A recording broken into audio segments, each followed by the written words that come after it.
You want to support Roland Martin Unfiltered? Be sure to join our Bring the Funk fan club. Every dollar that you give to us supports our daily digital show. There's only one daily digital show out here that keeps it black and keep it real as Roland Martin Unfiltered. By going to RolandMartinUnfiltered.com, you can make this possible. After spending the beginning of 2019 considering a presidential run and ruling out a run for the U.S. Senate, Stacey Abrams announced a new multi-million-dollar initiative on Tuesday that's aimed at beefing up voter protection operations in 20 battleground states throughout the election cycle. Here was her announcement on social media.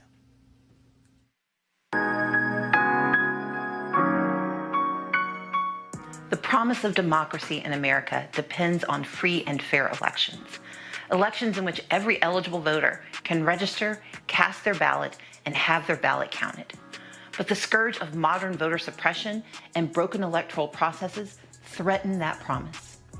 Heading into the 2020 election cycle, we cannot be successful as Democrats if we allow our democracy to lie in disrepair.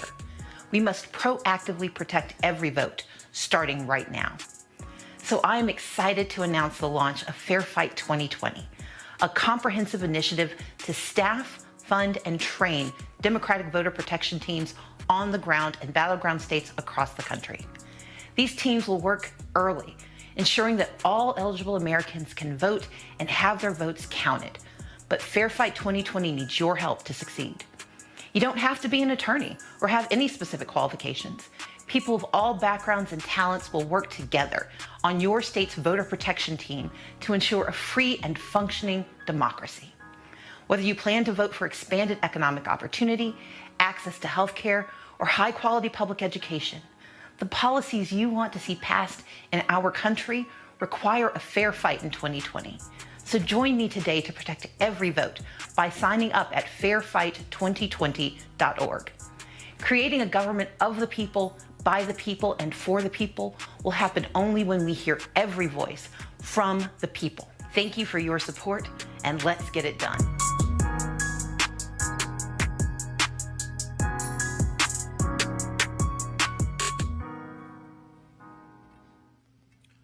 Teresa, the reality is folks can't wait for 2020 for the candidates. They must be focused on voter mobilization, registering people, and fighting voter suppression. This is a smart thing for Stacey Abrams to be doing heading into 2020. Absolutely. And I think it's the first step of many. She is one of many influential individuals who ran for public office, who decided to now take, what she was running on for the campaign, take her support, and actually repurpose that into valuable information that can support local communities. I've always been an advocate here on your show, Roland, about supporting local communities, what local engagement looks like. And so as we cannot wait, for 2020 or 2022 to happen, I think, again, with some of these local elections and local municipality races, this can really lead the engagement and the grassroots initiative that needs to happen in order to get the right people in office with the right message at the right time. Mark Thompson, bottom line is going after those hard-to-reach folks. I think a lot of people sat their asses at home in 2016. Oh, there's no difference between Hillary Clinton and Donald Trump. Now they realize that was a damn lie. And so, but folks, the money has to be invested on the ground locally to be able to pull those folks out. Abrams did that in registering people in Georgia. I think this is going to be critical in key battleground states in 2020. I agree, and I hope people are getting off of their rusty dusties. That remains to be seen. But we have to go back to what was done even during the Jackson campaigns and right in the aftermath of the Jackson campaigns. There was long-term investment, not piecemeal investment on the year of an election. In other words, investment in terms of funds, grants, financial support to GOTV on the ground happening in the year of the election or a few months prior to the election. We have to do this right now. We're already behind schedule. We've got to compensate. We need more voters. We need more people registered. We need to fight suppression more than ever before to compensate for the suppression that we know that they're going to implement once again, and for the cheating that we know they're going to try and pull off once again. So we've got to overwhelm the ballot box with enough numbers. The more people who vote, the more people who get out to vote, the many more they'll have to try to suppress and cheat. And right now, that's the only answer to the math of this problem. So you're right. Now is the time. People should get involved. This should be treated with great urgency.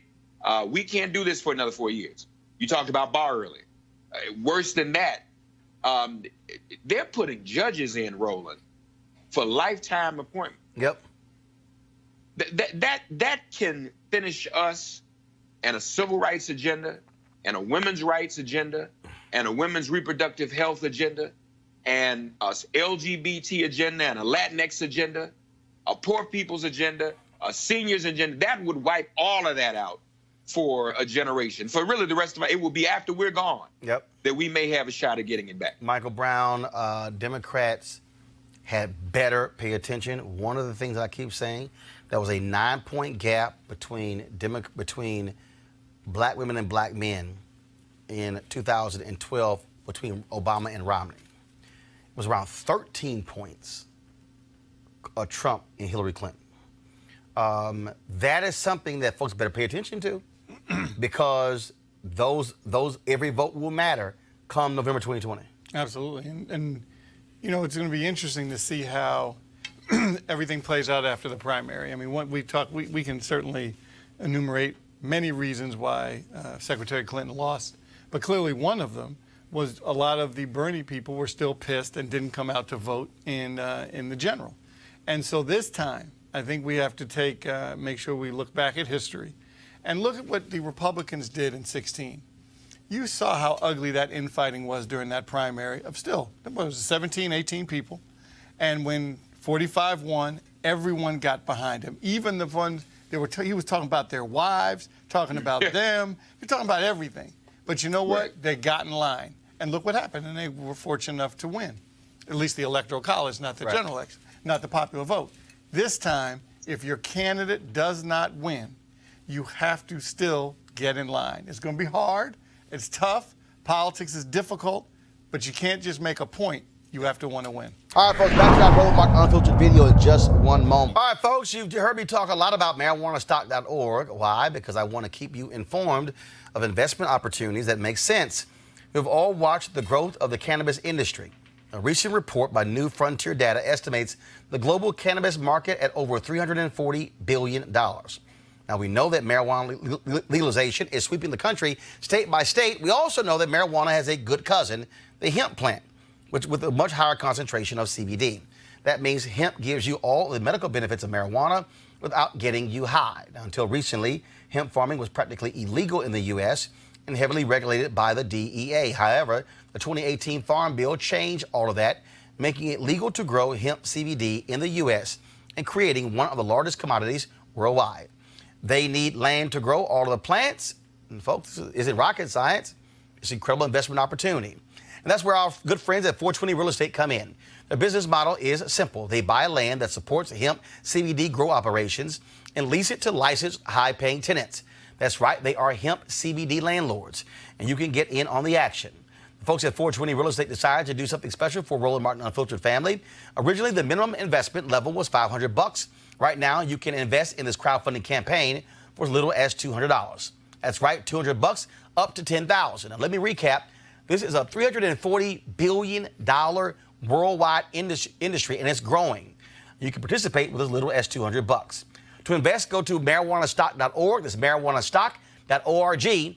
Get in the game and get in the game now. Now back to your Roland Martin Unfiltered video.